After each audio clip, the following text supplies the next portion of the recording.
Dhaggeeffattoota qophii raadiyoo sagantaa sagalee misraachoo yooyyaa bakka jirtanutti araarri nageenyi fi harjummaan gooftaa keenya Yesuus Kiristoos almasih isa isiniif haa baay'atuuti. Guyyaadhaa seenaa dhugaa jiraataa biyya Naayijeeriyaa kan ta'e Amaanu'eel Amoos qabannee isiniif dhiyaanneerra. Amaanu'eel Amoos gooftaa Yesuusitti osoo amanee hin fayyin duratti ergamaa seexanaa ta'e isaan jireenya dukkanaa sukkanneessaa keessa dabarse waan hojjetaa ture. Mala seexanni kiristaanota balleessuuf irratti hojjetu nuuf diidessaa nutti hima. Duubarra garuu akkamitti akka gara gooftaa Yesuus beekisaatti isatti amaniisaatti akka dhufe achiin duuba haala si'oolii fi achi jiru hunda argee achiin duuba immoo gara mootummaa waaqaatti mootummaa samayii kan warra gooftaa Yesuusitti amananii isa hordofaa akka sagalee dubbii qonqoo isaa jiraataniif qophaa'es argee kana hundumaa booda du'aa ka'ee dhugaa arge kana dhugaa ba'e isiniif qabannee dhiyaanneerra. Barumsa guddaa jireenyaaf tajaajila keessaniif ta'u irraa argattan jennee abdii guutuu qabna. Seenaa kana kutaa adda addaatiin isiniif dhiyeessaa jiraachuun keenya ni yaadatama. Kutaan itti aanee jiru akkasitti isiniif dhiyaata. Obsaan haga dhumaatti nu dhaggeeffadhaan affeerraa keenya jaalalaati. Dursinee Waaqa kadhanna. Waaqa bara baraa jireenya nuuf kennitee carraa kana nuuf kennitee ergaati karaa tajaajilaa keetii kanaan nuuf dabarsite akka dhageenyuuf carraa kana waan nuuf kenniteef galanni ulfinneef kabajisiif ta'uuti. Amma kunoo nus ergaa kana yoo dabarsinu nu gargaari. Lubbuun yookaan namni ergaa kana dhage'u kamiyyuu seenaa dhugaa kanarraa barumsa guddaa fudhatee jireenyaaf tajaajila isaatti jijjiiramni fi guddinni eebbi addaa haa ta'uufi. Namni haarinni kan gooftaa Yesuus hin beeknes ergaa kana dhaga'ee gara fayyinnaatti akka dhufuuf Waaqa hafuura keetti qulqullichaan isa gargaare. Karoorriif hojiin seexanaa kamiyyuu kan diigame haa ta'uti. Kana hundumaa waan gootuuf galatoomi. Maqaa gooftaa Yesuus Kiristoosiitiin akkas jennee walii galleessi kadhannaa. Ameen.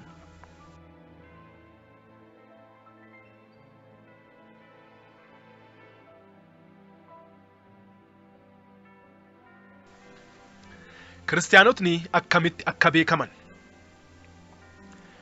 Namni dhugumaan Kiristoositti amanee kiristaana dhugaa ta'e tokko kitaaba qulqulluu harkatti qabachuun yookaan hirmaannaa cimaa sagantaalee hafuuraa adda addaa irratti taasisuun osoo hin ta'in ifa addaa sababa Kiristoositti dhugeeffatanirraa kan ka'e kan argatanii fi naannoo mataa isaaniitti ifa addaa marsee jiruun akkasumas ibidda cimaa naannoo isaanii marsee jiruun beekamu. Kiristaanotni yoo deeman ergamoonni Waaqaa isaan wajjin inni tokko karaa mirgaatiin inni kaan immoo karaa bitaatiin tokko ammas karaa duuba isaaniitiin isaan marsanii adeemanuun argina. Kanarraa kan ka'e gara warra akkasii kana itti dhiyaatuun guddoo nu rakkisa. Warra akkasii kana karaa nuti isaan argatuu dandeenyuun akka isaan cubbuu hojjetanuuf isaan kakaasuunii fi qaawwa adda addaa uumuun haala isaan cubbuu itti hujanii karaa Waaqaarraa kufan haala mijeessuuni. Namni kiristaana ta'e tokko yoo konkolaataa konkolaachisuun isa arginu balaa isatti buusuuf yoo karoorfannee itti deemuuf jennu ergamoota Waaqaatiin isaa marfame arginee sodaannee duuba deebina. Namni kiristaana ta'e tokko yoo konkolaataa konkolaachisuun arginu yoo mootora oofuun arginu balaa isatti buusuuf yoo karoorfannee itti deemuuf jennu ergamoota Waaqaatiin isaa marfame arginee sodaannee duuba deebina. Oo kiristaana dhuguma karoora akeekaaf kaayyoo Waaqisaaf qabu osoo beekee jiraate silaa dhugumaan cubburraa of eeggachaa akka barsiisaaf sagalee Waaqaatti jiraatisaan Waaqa isaa gammachiisaa jireenya injifannoon guutame jiraata ture. Kiristaanota amantii isaaniirraa duubatti deebisuu. Ani yeroos Luusiferiin hoogganaan godhamee waan muudamee jiruuf dubartoota akka ergamtootaatti naaf kennaman kana gara waldaa kiristaanaa lubbuu qabanuutti erga. Dubartoonni kunniin baay'ee kan babbareedan ta'anii uffata baay'ee babbareedu uffatanii waan gaggaarii dibatanii deemisaan akka nama haariyaa gooftaatti dhugeeffatu ifi fakkeessisaan gaafa yaamichi lubbuu haariyaa godhamu gara duraa gara waltajjiitti bahan. Sagantaa saniin booda nama tajaajila isaa barbaade of fakkeessisaan lallabaa sanitti dhiyaatanii dubbisaniin. Lallabaanis nama haariyaa gooftaatti dhugeeffate waan jaalatuuf qabatee gara mana isaatti waliin deeman. Tajaajilaan sun yoo kennaa hafuura adda baasuu yoo hin qabaatin qaama foon isheetiin akka inni harkifamu gochuu jalqabdi. Achiin booda fedhii sagaagalaa addaa keessatti umtee walqunnamtii saalaa akka ishee waliin raawwatu godhiisaan cubbuun isa kuffifti, sagaagalaan isa jissiti. Kanallee irra deddeebi'ee akka inni si waliin raawwatu gooteen booda gaafa hafuurri waaqaa isarraa fagaatu isa dhiistee gara bakka biraatti tajaajilaa biraa dogongorsiisuutti deemti. Ergama isa biraa qabdu raawwatteerti waan ta'eef. Kana laalchisee dhugaa bayii tajaajilaa tokko isin ta'imuu barbaada. Namni kun mootummaa keenya dukkanaa keessatti nama waaqaa jedhamee beekama. Yoo kadhannaaf gad jilbeenfatu mootummaa keenya keessatti raafama addaa fida. Isa kuffisuuf jennee dubartoota keenya itti ergine. Namni kun immoo nyaata kenneefi isaan nyaachisa. Garuu kiyyoo isaaniitiin karoora isaaniitiin qabamuu hin dandeenye. Isaanillee yookaan dubartootillee aga danda'an yaalanee garuu immoo ajjeesuu hin dandeenye. Ergama isaaniif kenname raawwachuu waan hin dandeenyeef dubartootni gara isaa ergaman sun hin ajjeefaman. Hubadhaa. Seexanni namaaf na'uu hin beeku. Hojiin isaa balleessuu fi barbadeessuu qofa. Kanaan duuba ergama isaaniif kenname raawwachuu waan hin dandeenyeef dubartoonni gara isaa ergaman sun hin ajjeefaman. Hubadhaa. Seexanni namaaf na'uu hin beeku. Hojiin isaa balleessuuf barbadeessuu qofa. Kanaan duuba an gara dubartiitti of jirjiiree gara isaa deeme. Jechootaaf haalota adda addaatti fayyadamuun isa kuffisuuf yaale. Garuu immoo hin dandeenye. Karaa kanaan humna kiyyaan ol waan natti ta'eef ifaa ifatti fuul duratti isa ajjeesuuf murteeffadhe. Gaafa tokko isa gara gabaa waa bitachuuf deemuun isa hordofe. Gaafa inni waa bitachuuf gad jedhu konkolaataan fe'isaa kan zayita ba'ate tokko gara isaatti kallattumaan akka deemu godhe. Konkolaatichi garuu sibiila elektirikii guddaa tokkotti bu'ee namoota baay'ee galaafate. Namichichi yookaan tajaajilaan sun garuu waan tokko yoo hin taane. Namoonni baay'een isa biraa du'ane. Inni garuu akkamitti akka miliqee hafe naaf galuu hin dandeenye. Ammas guyyaa biraa isaa daandii konkolaataarra deemuun argee konkolaataa warra loltuu maxaaxisha ba'atee daandiirra deemaa jiru gara isaatti gorse. Konkolaatichis kallattii inni irra deemaa jirutti fiige. Namoota baay'ee ajjeese. Inni garuu ammas waan takka hin taane waan isa godhu dhabe. Wanti isaa kun naaf galuu dide. Gaaffii cimaa natti uume. Yaalii kana lamaaniin booda ittuma dhiise. Tajaajilaan kun har'as lubbuun jiraatee tajaajila isaa itti cimseera. Baay'ee itti karoorfannus garuu uumaa isa godhuu hin dandeenye. Sababa kiristaana tokkootiif seexanni yeroo hundumaa namoota baay'ee galaafata. Guyyaa tokko hinuma isaan ajjeesa jedhee halkaniif guyyaa karoorfata. Garuu immoo eegumsa waaqi isaaniif godhurraa kan ka'e kana tolchuu ijjumaa gonkumaa hin danda'u. Haalli akkasii kun yeroo baay'ee tajaajiltoota baay'ee mudata. Garuu immoo waaqi isaan tajaajilan isaan waan eeguuf tiksee isaanii waan ta'eef womaa gochuu hin dandeenye hin danda'us. Haa ta'u malee seexanni yeroo mara abdii hin kutatu. Gaafa tokko milkaa'uun kiyya hin hafu jedhee yaalii isaa ittuma fufa. Garuu immoo kan Israa'el eegu inni hin rafu hin mugus waan ta'eef jedhamees waan barreeffamees ijjumaa gonkumaa yaaliin isaa milkaa'uu fi hin danda'u. Namni tokko cubburraa of eeguun jaalala waaqaa keessa yoo deddeebi'u teete diiyaabiloos yoomiyyuu isa argachuu hin danda'u. Kanaafuu warri kiyyoo seexanaatti qabaman warra cubbuu hojjetaa jireenya qulqullummaa hin qabne warra jiraatanudha. Kiristaanota rakkisuu.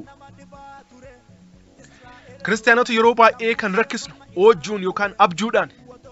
Namni kiristaana ta'e tokko wantoota asitti aanee jiru akka inni yookaan isiin oojjuun yookaan abjuun arganu goona. Fakkeenyaaf nama du'e waliin akka wal arganu goona. Akkasumas bineensotni bifa adda addaa qaban akka isaan ari'aa sossodaachisaa bulan goona. Akkasumas hiriyoota isaanii bishaan daakanuun akka bishaan yookaan lagni yookaan galaanni isaan fudhatu goonee itti mul'isna. Akkasumas hiriyootni isaanii nyaata fidanii fi isa yookaan isii akka nyaachisan goona. Yoo dhiira ta'e dubartiin kan heerumtes yookaan kan hin heeruminis akka dhuftee waliin walqunnamtii saalaa raawwatan. Yoo dubartii taate immoo dhiirri fuudhe yookaan kan hin fuudhinis dhufee waliin rafanii akka sagaagalanu goona. Akkasiin karaa Waaqayyoorraa gorsina. Yoo Waaqi gidduu seenee isaan hin gargaarin dubartoonni akkasii kun yeroo baay'ee maseena ta'an. yoo dubartiin ulfaalle hojii yookaan abjuu akkasii argite yoo waaqatti kadhattee ifirraa hin cabsin ulfi sun garaa bahuu danda'a. Kiristaana namni ta'e tokko hojii yookaan abjuuwwan asii olii kana argataanaan cubbuu keessa jiru kamiyyuu keessa araara galiisaan dhiiga Yesuusiitiin of qulqulleesseen booda yeroo hundumaa gara hirribaa deemisaan duratti kadhannaan humna seexanaa hundumaa ofirraa hidhuu akkasumas waaqi eegumsa akka isaaf ta'u kadhachuu qaba. Dabalataan namni akkasii kun tajaajiltoota bilchina hafuuraatiin isa caalan bira deemee gorsa argachuus qaba. Beekumsa isaa hafuuraas karaa sagalee dubbii waaqaa baratisaatiif dubbifatisaatiin of guddisuu qaba. Hojii lubbuu balleessuu diiyaabiloosii.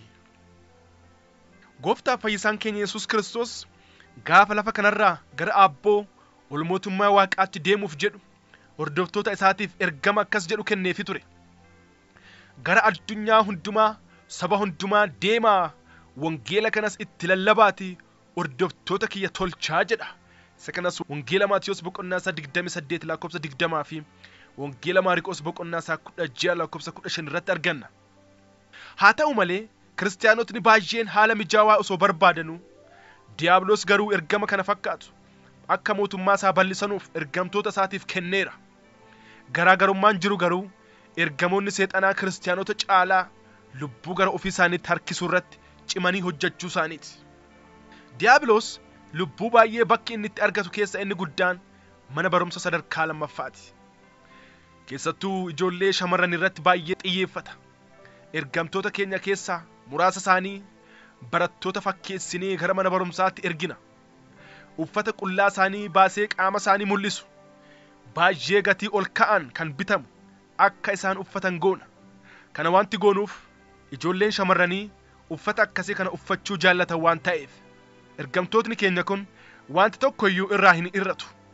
Qibaatii yookaan dibataa fi shittoo yookaan urgooftuu adda addaa, qalamii qeencaa yookaan halluu qeensaa adda addaa, qalamii yookaan halluu waan hidhii fi nyaara isaaniitti dibatan adda addaa, moobaayilota, laaptooppii babbareedoo, kitaabota adda addaa fi kan kana fakkaatan akka qabatan goona. Ergamtoota keenyaaf saamuna qaama itti dhiqatan yookaan miicatan baay'isnee kenninee fi nama ishee gaafatu kamiifuu akka kennituuf godhama. Badhaasa adda addaa kan biraas kennuun nama gara isaaniitti harkifame hiriyaa akka tolfatan godhama. Badhaasa adda addaa kan biraas kennuun nama gara isaaniitti harkifame hiriyaa tolfatan. Achiin booda suutuma suutaan gara keenya fidiisaan nuun wal beeksisti. Sana booda nutis deddeebinee ishee gaafatisaan badhaasa adda addaa isheef geessisaan miseensa keenya tolfanna. Achiin isheenis warra biraa fiddi. Warri kaanis warra biraa fidu. Akkaataa kanaan miseensota keenya baay'ifanna. Kana hundumti keenya cimnee irratti hojjenna. Tajaajila nuuf kenname waan ta'eef. Akkanaaf hubatte wanti an barbaadu tokko seexanni nama tokko iyyuu dirqamsiisee akka isa hordofatu hin taasisu. Garuu immoo waan namni sun jaalatu adda addaa isaaf dhiyeessuun sossobee itti malee malaan gara isaatti deebisee hordofataasaa tolfata. Kanaaf kitaabni qulqulluun ergaa Yaaqoob boqonnaa 4 lakkoofsa 7 haga 8 irratti Waaqaaf bitamaa, seexanallee mormadhaa, innillee immoo isinirraa fagaataa, Waaqatti immoo dhiyaadhaa, innis gara keessan dhiyaataa wanni jedhuuf. Kanaafuu qalbeeffadhaa, namni isin hin beekne tokko dhiiras ta'e dubartiin gaafa dhufee badhaasa isiniif kennu maaliif jedhaa gaafadhaa malee callistanii waan hundaa hin fudhatina. Seexanni waan biliclicii yerootiin isin sobee akka mootummaa jireenya gooftaa waliin kan bara baraa isin hin dhabsisneef jabaadhaa gooftaatti maxxanaa jiraadhaa. Sagalee waaqaatiin guddadhaa. Jireenya kadhannaatiif jireenya galataatiinis bilchaadhaa. Kan biraa bakki diiyaabiloos nama itti gara isaa harkisu keessaa konkolaataan liiftii yookaan geegessaa tolaa itti fayyadamisaan. Dubartoonni babbareedoon keenya uffata babbareedaa uffatanii diddibatanii urgaayanii akka daandiirra dhaabatan goona. Dubartoota akkasii naannoo hoteelaatti argitan yeroo baay'ee. Akkaataa kanaan dhiirotaa fi dubartoota arganna. Kanaaf yeroo baay'ee namni akkasii nurraa bade jedhamee gaazexaa, raadiyoo fi televezyiinii adda addaatti kan himamuuf. Kanaafuu konkolaataa keessanitti eenyuuf akka tajaajila kennitan, mootora keessaniin eenyu akka feetan dursitanii beekuu qabdan. wal'aansoo Yesuus Kiristoos waliin ifaa ifatti fuulduratti. Walga'ii keenya akkuma duraan barametti bishaan galaanaa jalatti godhanneen boodatti haadha manaa obboleessa abbaa kiyyaa yookaan haadiqqoo tiyyaa gaafatisaaf deeme. Achittis nama maqaan isaa Antoonii jedhamu tokko arge. Namni kunis nama mana suuqii uffataa qabu ture. Innis guyyaa biraa nama natti ergee gara mana isaatti na waamsise. Anis akka aadaa keenyaatti yaamicharraa hafuun gaarii waan hin taaneef kamisa isaatiin booda gara mana isaatti deeme. Inni waaqarraa waa'ee kiyya ergaan akka itti kenname natti himeen booda kitaaba qulqulluu baafatee lallabuu jalqabe. Saganticha irrattis namni 3 dubartoonni 2 fi dhiirri 1 turan. Innis lallaba isaa itti fufee lallabe. Angaruu waan inni jedhe takka illee hin dhageenye. Dhumarrattis kadhaa kadhachuuf akka an jilbeeffadhu na gaafate. Anis calliseetuma jilbeenfadhe. Yoosuma kadhannaan gaafa jalqabamu humna hafuura waaqaatiin rukutamee kufe. Humna kiyyaan ka'ee dhaabachuu yaale. Teessuma mana isaallee caccabsuu jalqabe. Yoo gargaarsa barbaachaaf gara alaa ilaalus miseensota keenya keessaa dhiira tokkoof dubara tokko arge. Isaanis nama ta'anii foon namaa uffatanii na gargaaruu dhufan. Gara balbala manichaatti ol siqan. Garuu ibidda humna waaqaa mana keessa jirurraa kan ka'e ol seenuu hin dandeenye. Ergamootni kunniin waan akka televezyiinii bishaan galaanaa keessa jiru na arganiin booda ergamanii na gargaaruu dhufan. Maaliif jennaan miseensi tokko rakkin akkasii yeroo isa argatu gargaarsa akkasiitu godhamaaf waan ta'eef. Dhiirotaan lamaan akka an jilbeenfadhu gadi lafatti yoo na qaban, dubartoonni lamaan hafan immoo kadhannaa isaaniitiin cimsanii seexana mormachuu xixuutti hidhuutti ka'an. Garuu immoo kadhannaan isaanii ergamoota seexanaa gara itti deeman itti akeekuun hin turre. Hubadhaa, seexana gaafa xixxanu, seexana gaafa ifattanu garamitti akka deemuu qabu itti akeekuun barbaachisaadha. San ta'uu dhabnaan isinis inuma xixxuu, innis aga isin gara itti deemu akeektanutti callisee isin eegata. Even aduu ijjee bayellee gara itti deemu yoo hin akeekin achuma olluma san turee haala mijeeffata. Isaanis baay'ee na gaafataa turan, an garuu womaa ittiin deebisne. Maqaa Yesuus akka waamu na gaafataa turan, an garuu hin dide. Baay'ee na yaalaneen booda ifatanii akka deemu na gaafatan. Garuu immoo seexanni tokkoyyuu narraan baane. Akkuma duraan dhufe kaan ta'ee deebi'ee baay'ee deeme. Kana booda maaltu ta'a laata? Kutaa kanatti aanee jiru sagantaa keenya dhufurratti qabannee isiniif dhiyaanna. Osoo addaan hin kutin namoota biraas affeeraatii waliin nu dhaggeeffadhaa isiniin jenna. Kan isin waliin ture Wandimmaa Gaany Uddeessaa Bidireeti. Sagantoota biraas akkasuma guyyaa hundumaa dhaggeeffadhaa. Namoota biraas nuuf affeeraa, nuuf kadhadhaan ergaa keenya yeroo hundumaati baay'ee moo sin jaalannaa nuuf jiraadhaa. Horaa bulaa.